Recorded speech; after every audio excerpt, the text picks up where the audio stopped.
Muy bien. Ahora iniciamos el tercer segmento. El día 31 de octubre pasado se celebra una fiesta conocida como Halloween, que se ha convertido en una fiesta prácticamente mundial. Y mucha gente cree que es tan solo una cuestión de la cultura de Estados Unidos, pero no es así. La verdad es que es algo muchísimo más antiguo. Y yo quiero compartir uno de los orígenes de esta fiesta. Claro, esta y muchas otras fiestas fueron consideradas como fiestas paganas por la religión católica e hicieron todo lo posible para desvirtuarlas o hacer otro tipo de fiestas montados sobre esos mismos eventos, o peor aún, pretendieron borrarlas de la memoria histórica. Pero pues la tradición siempre se ha conservado de distintas maneras. Entonces, en primer lugar, quiero recordar, y constantemente estoy hablando de esto, de que la cosmobiología es una enseñanza simbólica. No es lo mismo la astrología con L que la astronomía. La astronomía, por supuesto, es la medición efectuada a través de aparatos que la ciencia ha desarrollado para poder tener mayores exactitudes. Así como se inventó el telescopio con el cual podemos ver ahora regiones extraordinarias del universo, también se inventó el microscopio que nos permite ver el microuniverso. ¿Ok? Pero como los antiguos no tenían esos aparatos, todas estas enseñanzas nacieron de la observación a simple vista. Entonces, pues recordar que nuestro planeta Tierra tiene múltiples movimientos. Uno de los movimientos más conocidos pues es el de rotación sobre su propio eje. O sea, digamos que si la Tierra está aquí, la Tierra tiene una ligera inclinación. Este sería el norte, este sería el sur. En lugar de estar vertical, nuestro planeta tiene un ángulo de 23.5 grados de inclinación. Es como si el planeta Tierra, que por cierto lo que predomina es el agua, no la Tierra, en lugar de estar así, la Tierra más o menos está así. Entonces la Tierra gira sobre su propio eje, así. ¿Ok? Esto produce el día y la noche. Es el movimiento de rotación. Bien, un segundo movimiento muy conocido también, pues es el de traslación. Si acá está el Sol, entonces la Tierra se traslada alrededor del Sol y esto produce las estaciones del año: primavera, verano, otoño, invierno. ¿Ok? Es el segundo movimiento. Pero hay muchos otros movimientos de nuestro planeta Tierra. Un tercer movimiento que se puede comprobar muy fácilmente es el conocido como el movimiento de analema. Ese movimiento dura aproximadamente 6 meses en cada dirección. Este movimiento tiene que ver con el punto por donde el Sol emite sus primeros rayos con respecto a la zona del oriente de nuestro país. Aquí donde yo estoy parado, estoy frente al oriente. Todo lo que está frente a mí es el oriente. Pero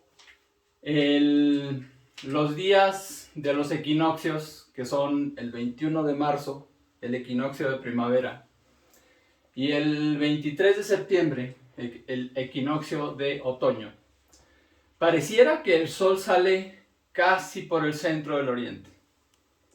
Pero En el solsticio de verano, el sol no sale en el centro, sino que pareciera que sale del extremo izquierdo, viéndolo de frente. Y el solsticio de invierno, el sol parece que saliera por el extremo derecho. Entonces, si alguien tomara una fotografía todos los días, desde el momento del solsticio de invierno hasta el solsticio de verano, pareciera que el sol produce este movimiento. Se recorre hacia la izquierda 6 meses y luego 6 meses hacia la derecha. Y esto es un movimiento continuo, ¿ok? Repito, es un fenómeno visual, porque en realidad lo que se está moviendo es la Tierra, nuestro planeta, ¿ok? Otro fenómeno importante es que no siempre sale a la misma hora el sol. El primer rayo de sol se va haciendo cada vez más temprano conforme avanza del solsticio de invierno hacia el solsticio de verano. Y viceversa, del solsticio de verano hacia el solsticio de invierno, cada vez va amaneciendo más tarde. Entonces, si nosotros ponemos un plano simbólico, que es el horizonte,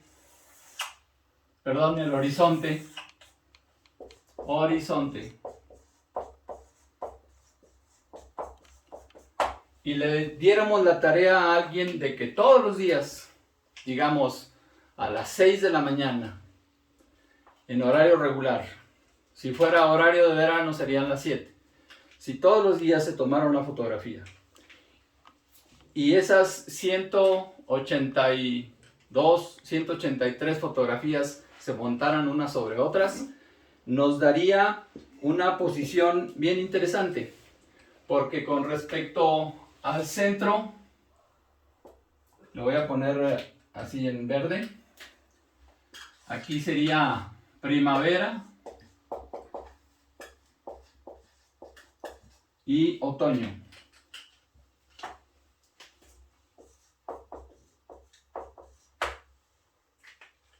Acá sería verano y acá sería invierno.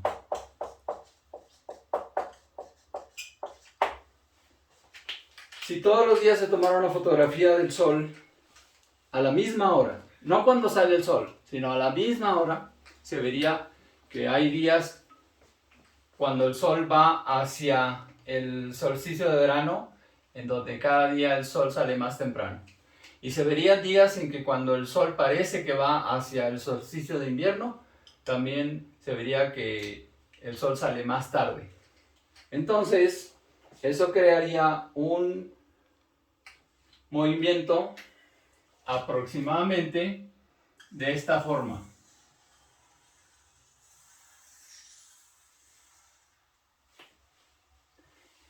Esta figura la conocemos como el infinito. Este infinito nace de ese movimiento aparente del Sol, llamado analema. Así que, como ven, la simbología cósmica influye sobre nuestras culturas. El amor infinito no es otra cosa más que el amor expresado con este mismo movimiento. Y se puede aplicar lo de infinito a cualquier situación. Pero este es un fenómeno que ha sido comprobado de distintas maneras. En las descripciones del video voy a poner un enlace para que tengan la oportunidad de verlo con más atención. Pero les invito a que lo comprobemos. Hoy es, lo repito nuevamente, 7 de noviembre y la fecha del solsticio de invierno está muy próxima. Va a ser en teoría el próximo 22 de diciembre. Solsticio. ¿Qué significa solsticio? Significa que el sol se detiene. Ese es su significado. Igual el solsticio de invierno. Entonces, tenemos tiempo suficiente para buscar un punto de referencia. ese punto de referencia tiene que ser algo que proyecte una sombra y que no se vaya a mover ese objeto. Puede ser un edificio, puede ser un poste, que no lo vayan a mover, una antena, algún perfil de una construcción, que fue por ejemplo lo que hizo el rey Nesa en Texcoco. Muy poca gente conoce el Cerro del Tecutzingo, también los invito a que lo conozcan. Está en la zona de Texcoco, rumbo a la llamada el Molino del Rey. No, es el Molino de las Flores, perdón. Antes de ir hacia la zona del Molino de las Flores hay una desviación hacia el lado derecho y se puede llegar perfectamente a las faldas del Cerrito del Tecutzingo. También se conoce como los Baños de Nesa. Actualmente hay un balneario en la falda del Cerrito del Tecutzingo, pero ese cerrito era todo el cerro un jardín botánico. Ese jardín botánico lo mandó construir el rey Nesa. No mandó construir el cerro, mandó construir el jardín botánico. Entonces, lo sorprendente es que en la parte de arriba del cerrito hay como una especie de tinajas, pero en la misma piedra del cerro, labrados en la piedra del cerro. Y se conocen como los baños del rey, el baño de la reina, etc. Pero no es que fueran unos jacuzzis, sino que era un sistema de riego. Cuando llovía, esas tinajas, se puede llamar, se llenaban y después el agua al desbordar se distribuía por todo el cerrito. En tiempo de aguas así lo mantenían debidamente regado. En tiempo de secas había un sistema de canales que traían agua a ese cerrito. Bueno, pero lo que yo quiero resaltar es una construcción denominada la Cámara del Rey. En la parte alta del Cerrito del Tecutzingo hay una construcción que es como esta habitación, pero en la piedra del cerro. Entonces cuando uno se posiciona pegadito al fondo de la cámara, exactamente en los equinoccios, el equinoccio de primavera o el equinoccio de otoño, uno ve salir el sol. Hay que llegar por supuesto antes de que salga el sol. Se ve que el sol sale exactamente por el centro, pero en el solsticio de invierno, visto de frente hacia el oriente, el sol se levanta exactamente al filo de la pared derecha, estando parado al fondo de esa construcción. Y en el solsticio de verano sale exactamente por el filo de la pared izquierda. Digan lo que digan, cuando los españoles llegaron acá, lo que había aquí eran culturas muy importantes. Y una prueba de esa cultura es esa construcción, la Cámara del Rey. Tenían medido perfectamente bien esos movimientos cósmicos. Los invito a que lo vean. De hecho, vamos a organizar una visita.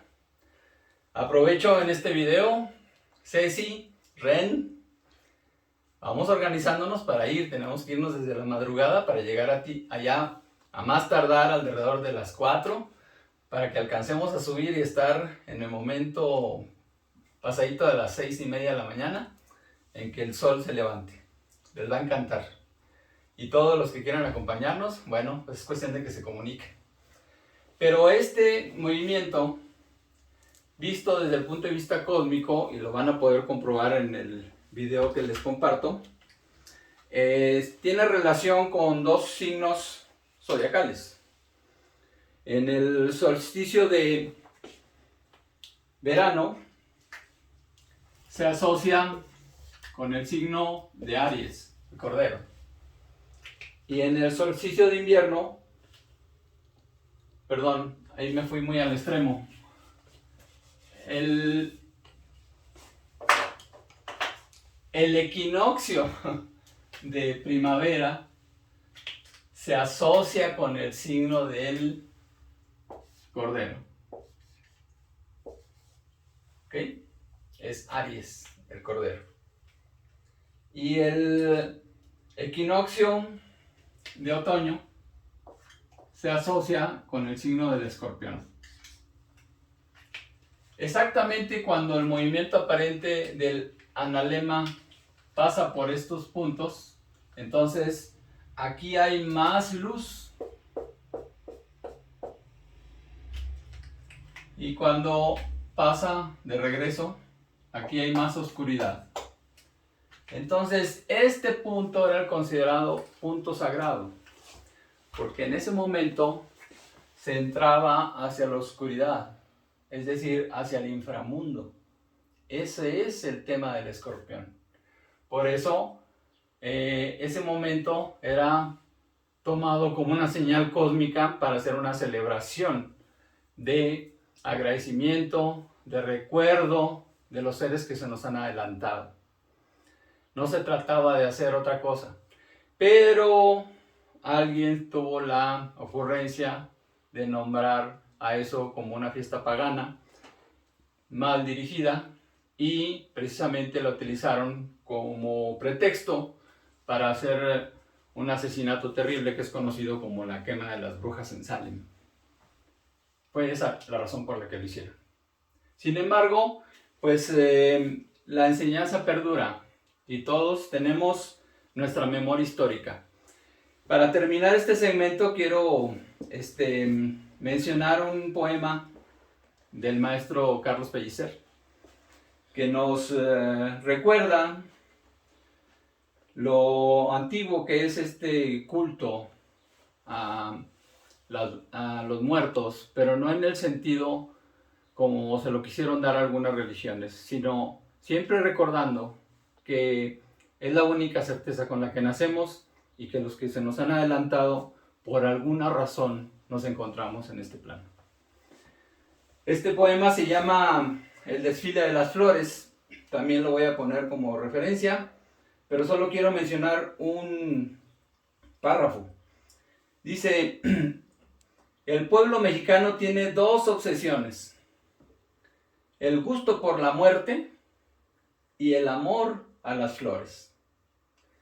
Antes de que nosotros habláramos Castilla, hubo un día del mes consagrado a la muerte. Había extraña guerra que llamaron Florida, y en sangre los altares chorreaban buena suerte. Así que es un mensaje muy poderoso.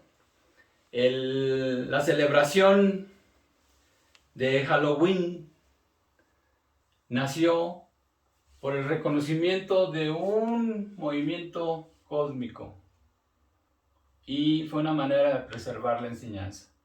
Si se desvirtúa, es una cuestión muy personal, pero los que nos interesamos en conocer a fondo estos temas, reconocemos la influencia que tiene el cosmos sobre nosotros.